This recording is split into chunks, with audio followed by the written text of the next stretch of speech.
The awful nightmare had now gripped the great brute to such an extent that he was trying his whole body in knots. Do not do it, Jack, he screeched. I was not eating you, Jack. I is never eating human beings. I swear I has never gobbled a single human being in all my wholesome life. Liar, said the BFG. Just then one of the Fleshlumper's failing fists caught the still fast asleep, meat-dripping giant smack in the mouth. At the same time, one of the furious thrashing legs kicked the snoring, gizzard gulping giant right in the guts. Both the injured giants woke up and leaped to their feet. He is sweeping me right in the mouth, yelled the meat dripper. He is bung swoggling me smack in the gut, shouted the gizzard gulper. The two of them rushed at the flesh lump eater and began pounding him with their fists and feet. The wretched flesh lump eater woke up with a bang.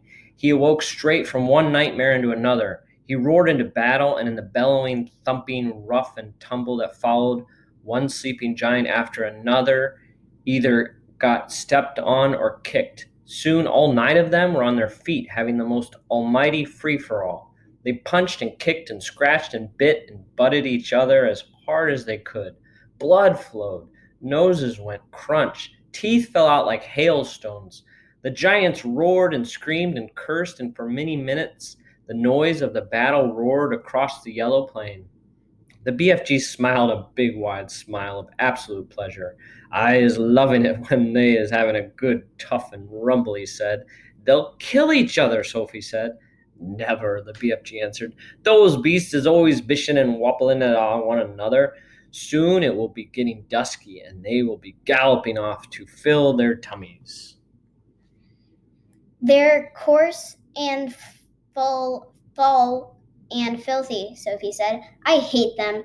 As the BFG headed back to the cave, he said quietly, We certainly was putting that nightmare to good use, though. Wasn't we? Excellent use, Sophie said. Well done, you.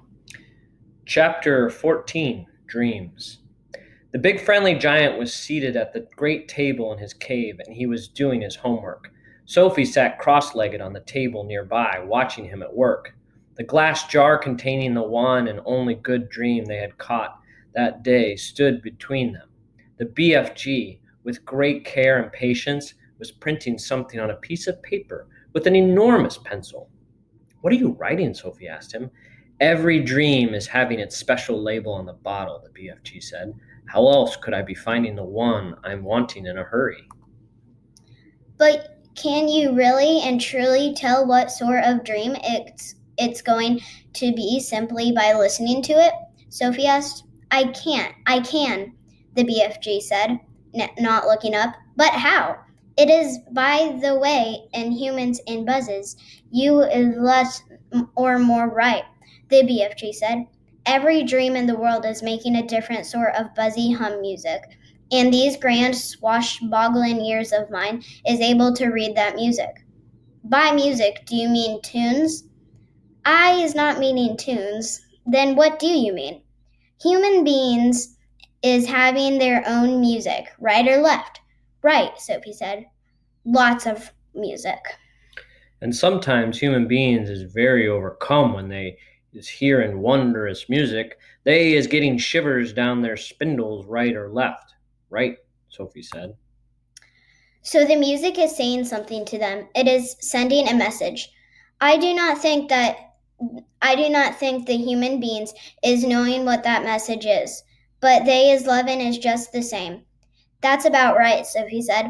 But because of these jump squifflin' ears of mine, the BFG said, I is not only able to hear the music that dreams is making, but I is understanding it also. What do you mean understanding it? Sophie said. I can reach it, the BFG said. It talks to me. It is like a language. I find that just a little bit hard to believe, Sophie said. I'll bet you it is also finding it hard to believe in Quongwinkles, the BFG said, and how they is visiting us from the stars. Of course I don't believe that, Sophie said. The BFG regarded the gravely with those huge eyes of his.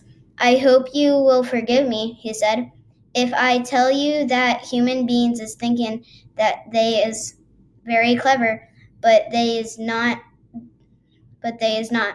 They is nearly all them not muchers and squeak pips. I beg your pardon, Sophie said. The matter with human beings, the BFG went on, is that they is absolutely refusing to believe in any unless this is actually seen in the right in front of their own. Of course Quogwinkles is existing. I is meeting them oftenly. I is even chittering to them. He turned away contemptuously from Sophie and resumed his writing. Sophie moved over to read what he had written so far. The letters were printed big and bold, but were not very well formed. Here is what it said. This dream is about how I is saving my teacher from drowning. I is diving into the river from a high bridge and is dragging my teacher to the bank, and then I is a giving him the kiss of death. The kiss of what? Sophie asked. The BFG stopped writing and raised his head slowly. His eyes rested on Sophie's face. I is telling you once before, he said quietly, that I never have a chance to go to school. I is full of mistakes. They is not my fault. I do my best. You is a lovely girl, but please remember that you is not exactly Miss Know Everything yourself. I'm sorry, Sophie said. I really am. It is very rude of me to keep correcting you. The BFG gazed at her for a while longer. Then he bent his head down. He bent his head again to slow his laborious writing. Tell me, honestly, Sophie said, if you blew this dream in my bedroom when I was asleep, would I really and truly start dreaming about how I saved my teacher from drowning by diving off the bridge? More, the BFG said. A lot more. But I cannot be squibbling the whole flunkin' dream on a titchy bit of paper. Of course there is more. The BFG laid down the pencil and placed the massive ear close to the jar. For about 30 seconds he listened instantly. Yes, he said, nodding his great head, Solomoning up and down. This dream is continuing. Very nice.